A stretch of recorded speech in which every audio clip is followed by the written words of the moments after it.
दोस्तों, मुंहिंजो नालो अली टालपुर आहे ऐं आउं कहाणी ॿुधाईंदो आहियां। अॼु आउं तव्हांखे सिंध जे इंतहाई बहितरीन लेखक मोहतरम जहांगीर अब्बासी जी लिखियल कहाणी दरिया जे हुन पार ॿुधाईंदुसि। सियारे जी ॿुध, कहर जो सीउ, गुग हूंदाई राति जो चौदस फैलियल ख़ामोशीअ में सवाइ कुत जे भौंकण ऐं विढ़ण जा आवाज़ थे उभरिया। उतर जी तेज़ ॻहंदड़ हवा हिन जे गरम जिस्म मां सेसराइटूं कढी छॾियूं। हू गहरी निंड मां हिकु दर छिड़क भरे जाॻी उथियो ऐं पोइ कंहिं उन्ही सोच में गरक थी वियो। आख़िर फ़ैसिलो करे विहाणे हेठां रखियल वाच खणी माचिस ॿारे हथ जी ओट में रोशनी ते वाच ते फिरंदड़ कांटनि खे ॾिसणु लॻो। पोइ खट तां लही काठ जी वॾी संदूक मां डिघो कारो कोट कढी पाइण लॻे थो, जंहिं सॼे पासे वारे खीसे में हिन बैटरी ॿारे विसाए रखी छॾी हुई। कारतूसनि सां भरियल पटो चेल सां ॿधी उन मां 2 AC जा कारतूस कढी दोनाली बंदूक जो ट्रिगर लाहे उन में विझणु लॻो। गरम कोट पाइण जे करे ई कुझु देरि अंदरि हिन जो जिस्म गरम थी वियो। मुंहं ते अजरक जो बुट हणी हू हाणे हिकु दफ़ो वरी बैटरी ॿारे वाच जे फिरंदड़ कांटनि खे ॾिसी पंहिंजे रोबदार वटियल मुछनि ते जीअं ई हथु फेरणु लॻो त संदसि चहिरे ते इत्मिनान जी मुर्क पखिड़िजी वई। हिन जे बदिलियल रूप खे ॾिसी दर जी भर में छापरे हेठां ॿधल घोड़ी हिणकार करणु लॻी। हिन वधी वञी प्यार विचां मथां हथु फेरियो, जंहिंजे लम्स खे महसूसु कंदे हाणे घोड़ी पंहिंजूं वॾियूं वॾियूं अखियूं खणी खेसि ईअं ई घोड़णु लॻे ॼण हिन खे सुञाणे वई हुजे। उन जे वेल पासे खां हिकु टांडाणो ॿरंदो ऐं विसामंदो पियो वियो। हिन पोइ संज खणी घोड़े मथां विधा ऐं संदसि सीरीना हथ में झले ॿाहिरि दगदी अची बीठो। आख़िरी भेरो थधो साह भरींदे वॾे उत्साह विचां पंहिंजे घर खे ॾिसंदो रहियो, जेको हिन जे पीउ जी छॾियल वाहिद मिल्कियत हो। पोइ हथ में झलियल घोड़े जो लॻाम वेझो करे हू साणसि पहिरीं ॻाल्हाइणु लॻे थो। बुरी, अॼोकी राति तुंहिंजे इम्तिहान जी राति अथई, मतां भाड़ी थी आई। मोट में घोड़ी कंध खे धोअणु लॻे थी, ॼण त चवंदी हुजेसि, मालिक तूं को न कर, रुॻो तुंहिंजे हलण जी देरि आहे, पोइ ॾिस मुंहिंजा जलवा। हू लांग वराए घोड़ी ते चढ़ी संदसि रीना आहिस्ते आहिस्ते ढिरियो करणु लॻो। अक्षम में घोड़ी हवा सां ॻाल्हियूं कंदी कचे दग ते डोड़ंदी कारी राति जी ऊंधाई पेट में जीअं गुम थी वई तीअं उतर तेज़ ॻलणु शुरू थी वियो। सॼण जहिड़ो हुयसि नाव, अहिड़ी हिन जी तर में फैलियल हुई हिशमत। पूरो कुनो कद, वेकिरी छाती, भरियल बदन, कणकाए रंग वारो चंड जियां गोल चहिरो जंहिं मुड़के सॼो चहिरो मुड़की पवेसि। पिथेरड़ा ॾंद, सनड़ा चप, वटियल रोबदार सनड़ियूं मुछूं, दोस्त दुश्मन खे अख में रखंदड़ यारनि जो यार वक़्तु अचण ते कंध कपाए छॾींदो, पर कयल ज़बान तां हिकु विख बि पोइ ते कोन हटंदो। सॼण जे अहिड़े वसफ़नि कारण परे परे ताईं खेसि शींहं मुड़ुस जे नाले सां यादि कयो वेंदो हो। सॼण जो पीउ बि हिकु बहादुर फ़ौजी हो, जेको 65 जी जंग वारे ज़माने में दुश्मन फ़ौजनि सां विढ़ंदे विढ़ंदे वतन तां शहीद थी वियो। हिन माउ खे फूअ जवानी में ई संदसि भाइरनि ज़ोरी टकनि ऐं वध ॿीहर परणाए छॾियो। सॼण पंहिंजी बालकपणी जा पोयां साल माउ सां गॾु रहंदो आयो, पर पोइ माटेली पीउ जी औलाद सां असल कान लॻसि, जंहिंजा 2 पुट जीअं वधंदा विया थोरी थोरी ॻाल्हि ते हिन सां थुक बुजो कंदे विढ़ंदा रहिया, जिन खे सम्झाइण बदिरां संदसि पीउ उबतो सॼण खे मारकुट कंदो रहियो। सॼण जो ॿाराणो ज़हन कची उमिरि में ई वॾियूं ॻाल्हियूं सोचणु लॻो। गाह करणु, लाबारी ऐं बेगर जे कमकार में हिन जो फौलादी जिस्म ईअं पीड़जणु लॻो जी घाणे में सिरे। अञा मुछनि जी ताज़ी सावली मसल थी हुयसि जो हिन जे दिलि में गैरत जो शोलो बाहि जे बबड़ जियां भड़की उथियो। हिन माटेले पीउ जी जवान भेण खे गैर मर्द सां इशारा कंदे ॾिठो, ॼण त सीने में कंहिं खंजर हणी कढियसि। गैरत जोश में आयसि त हिन खेसि 2-3 चंबा गिट पकिड़े वाहे कढिया, बसि पोइ त ॼण बंभोर खे बाहि लॻी वई। घर में तूफ़ान मची उथियो। माटेले पीउ उलर करे खेसि गाह ॾिनी। मोट में हिन बि पहिरियों दफ़ो गार ते गार चाढ़ी। तंहिं ते माटेला भाउ वहशी बगड़नि जियां हिन खे चीरण लाइ वकोड़े विया। हीअ बि आख़िरी 2 पाणी करे विड़ी कावड़ जी अची पंहिंजे अबाणे ॻोठ वारे पीउ जे घर में रहणु लॻो, जेको हिन जे लाइ पहिरियों ऐं आख़िरी पनाहगाह साबित थियो। उन ई ॻोठ में हिन खे साबो जहिड़ो जिगरी यार मिली वियो, जंहिंजी संगत में हू पाण सां थियल सभु ज़्यादतूं ऐं महरूमियूं विसारण जी कोशिशि करणु लॻो। सभु कुझु विसारण बैदि बि सारा जी सुहिणी सूरत ऐं हिन जे टहिकनि खे भुलाए न सघियो हो, जंहिंजी यादि हर पल संदसि साह में अटकियल रहे। उन करे जो सारा त हिन जी ज़िंदगी हुई।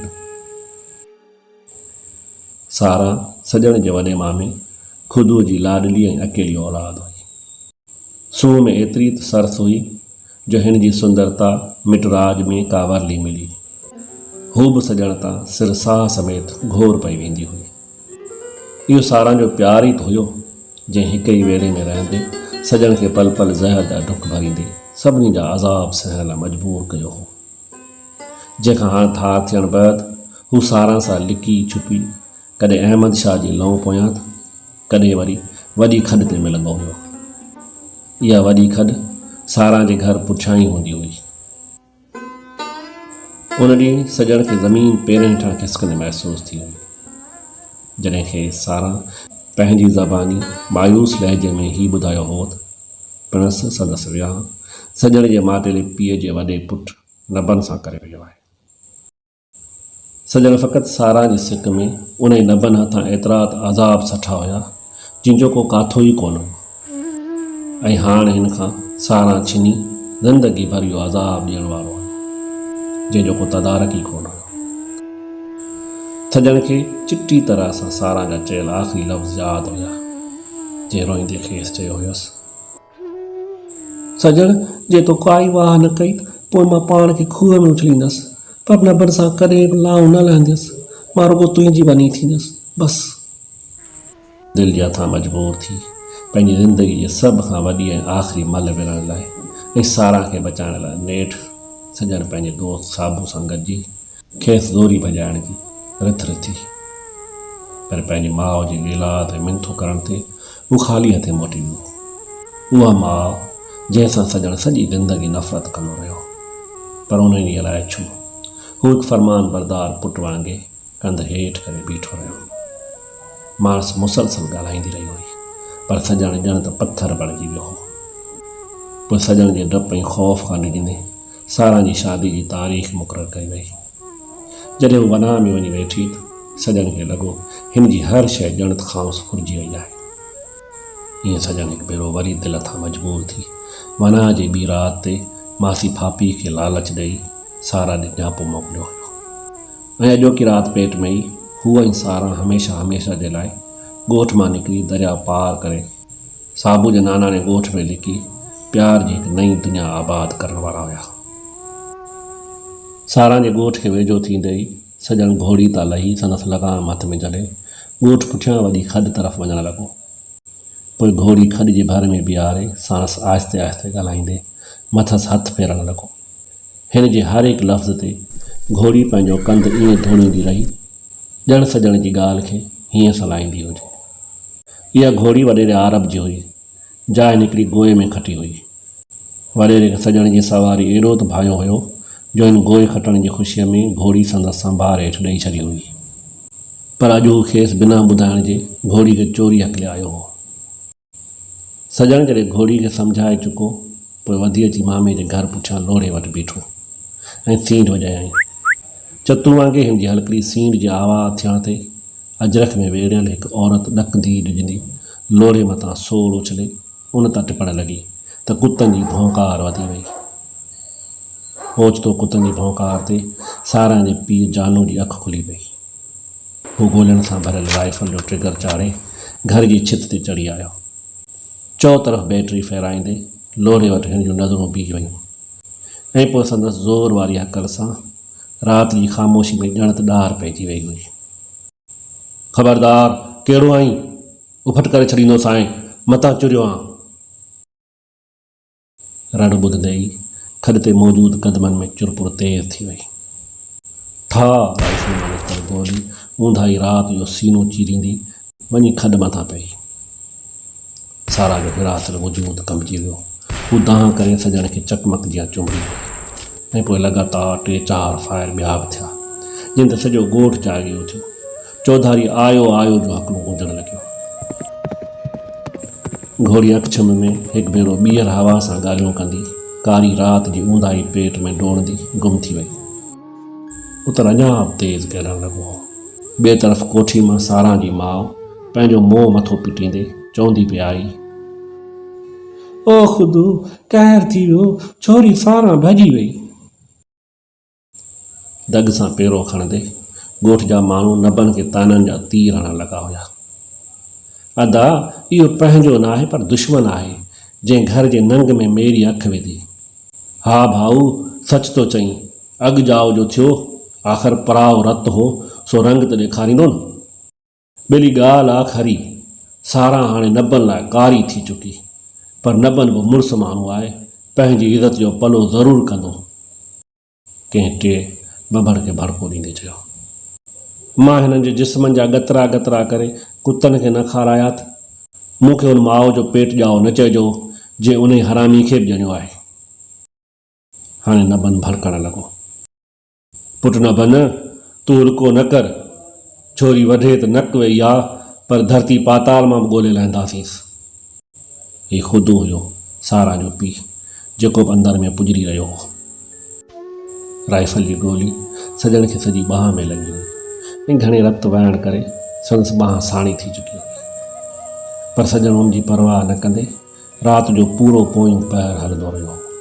उन करे जो सिज उभरण खां अॻु हिननि ॿिन्हिनि खे दरिया पार करिणो हो। हू ॿई हाणे हलंदा ॿेले में अची पहुता हुआ। सजण सूर, सारा जी ॻाल्हि खे अध में कटींदे सजण वराणियो हो, चरी ही त रुॻो हिकिड़ी गोली लॻी आहे, मां तो लाइ त मौत सां बि विड़ी सघां थो। मौत जे ज़िक्र ते सारा जो वजूद हिसजी वञे थो। सजण मूंखे ॾाढो डपु थो थिए, मुंहिंजे हूंदे छा मूं ते वेसा कोन अथई? तो ते आहे पर ज़िंदगी ते कहिड़ो भरोसो, अलाए जे असां दरिया पार पहुचंदासीं बि या। बसि अॻिते हिकिड़ो अखर बि न पुछजांइ। सारा जे वात ते हथु ॾींदे थोरो शौक़ी विचां सजण वाराणियो हो।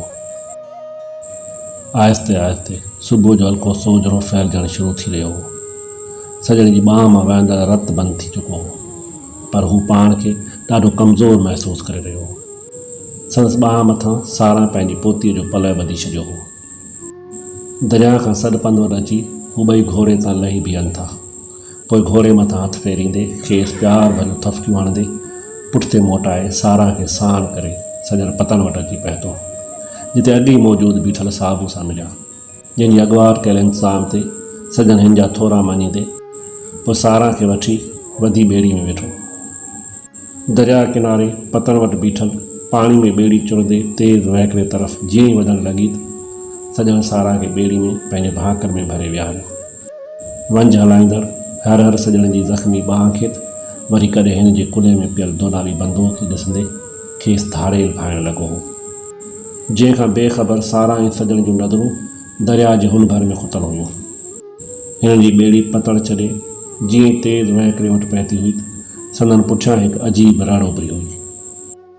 ए रुक जाओ! सजण फुर्ती सां बंदूक कुल्हे मां लाहे पोइ ते मुड़ंदे जीअं ई सिधी कई त पतन वटि बीठल ख़ाकी वर्दियुनि वारनि मां हिकु वर्दी वारे ज़ोर जी रड़ कंदे चयो, फायर!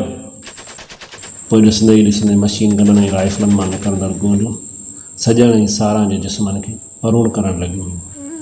हू ॿई हिक ॿिए जे भाकरनि में भरिजी दरिया जे हुन पार पहुचण खां अॻु ई दरिया जे वहंदड़ वहकिरे में वञी पिया हुआ, जंहिंजी जवान मोहबत खे ॿेले में हलंदड़ ऑपरेशन जे राकास ईअं गिड़काए वरितो हो जीअं दरिया में पलजंदड़ मांगर मछ कंहिं साह वारे खे गिड़काए वेंदो आहे। बसि दोस्तो, इहा हुई अॼु जी कहाणी जेका उमेद तव्हांखे ज़रूरु पसंदि आई हूंदी। दोस्तो, तव्हांखे हीअ कहाणी जो सिलसिलो कीअं लॻी रहियो आहे उन बाबति कमेंट सेक्शन में वञी पंहिंजी राय ज़रूरु ॾींदा। ऐं हा, जेकॾहिं तव्हां नवां आहियो त मुंहिंजे हिन YouTube channel Ali's good life खे ज़रूरु सब्सक्राइब कंदा ऐं उन सां गॾु बेल जे बटन खे पिणु दॿाईंदा त जीअं हर ईंदड़ नई कहाणी जो तव्हां ताईं नोटिफिकेशन आसानी सां अची सघे। दोस्तो, तव्हांखे जेकॾहिं हीअ कहाणी पसंदि आहे त हिनखे लाइक कंदा ऐं पंहिंजे दोस्तनि सां शेयर पिणु कंदा। पाण जल्द मिलंदासीं वरी ईंदड़ के नई कहाणी में। तेसि ताईं अलाह भाई।